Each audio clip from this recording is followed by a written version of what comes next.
Guys, may napanood ako sa TikTok. Sabi nung babae, it took me 37 years to realize that our birthday is a Bible verse. Sabi niya ganun. So, syempre ako, na-curious ako.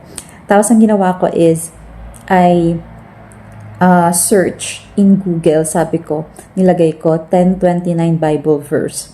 Tapos lumabas doon is dalawa. Sa Matthew 10:29, no sparrow can fall to the ground without the Father's knowledge. Yung bigla kong naisip is, alam ni God lahat ng nangyayari sa buhay mo. And totoo naman talaga, di ba? Even yung mga smallest details, alam ni God yan. And nafe-feel secured ako. Kasi isipin mo ha, parang kunwari, sa PBB house, si Big Brother, alam niya kung anong nangyayari sa inyo. So for example, na-disgrasya ka, na-aksidente ka, tapos sasabihan niya yung mga medic na bigyan ka ng first aid, di ba? Tapos kunwari, sa labas sa may pool, tapos madulas, tapos inotolock ni Big Brother yung door para hindi ka makalabas kasi madudulas ka. 'Di ba? Alam mo yun, yung security na mafe-feel mo talaga pag na-realize mo yon. And kunwari, alam ni Big Brother na kailangan ng family mo ng hanap buhay. Tapos binigyan ka niya ng task.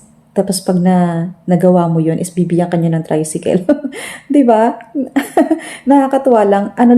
Example lang yon. Pero 'di ba, ma-realize mo na ganun ang nangyayari sa buhay mo. Nakakatuwa. Super nakakatuwa siya. Tapos, sa second verse na lumabas sa Google, yung John 10:29, sabi, no one can snatch God's chosen ones out of His hands. Ang naiisip ko is, sinasabi ni God na you are mine. Yung devil, yung enemy, walang authority sa'yo kasi akin ka. Yung nakakatuwa.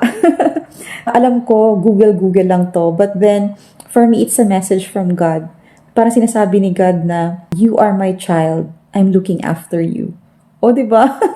Nakakatuwa. Alam nyo, sa message na to, it made my day. Kasi biruin mo sabihin sa iyo ni God na anak kita. And nakatingin ako sa iyo, nakamonitor ako sa iyo. O, diba? San ka pa? Parang ang sarap sa dibdib, ang sarap sa puso na yung tatay mo, yung Heavenly Father mo, is looking after you. Lahat ng details, smallest details ng buhay mo, alam niya. And sinasabi niya na akin ka, walang makakagalaw sa'yo. O di ba, nakakatawa. So, kaya tingnan nyo din yung birthday nyo sa Google. I'm sure matutuwa kayo and you will have that security and the joy in your heart kung ano yung gustong sabihin sa'yo ni God. Thank you for watching.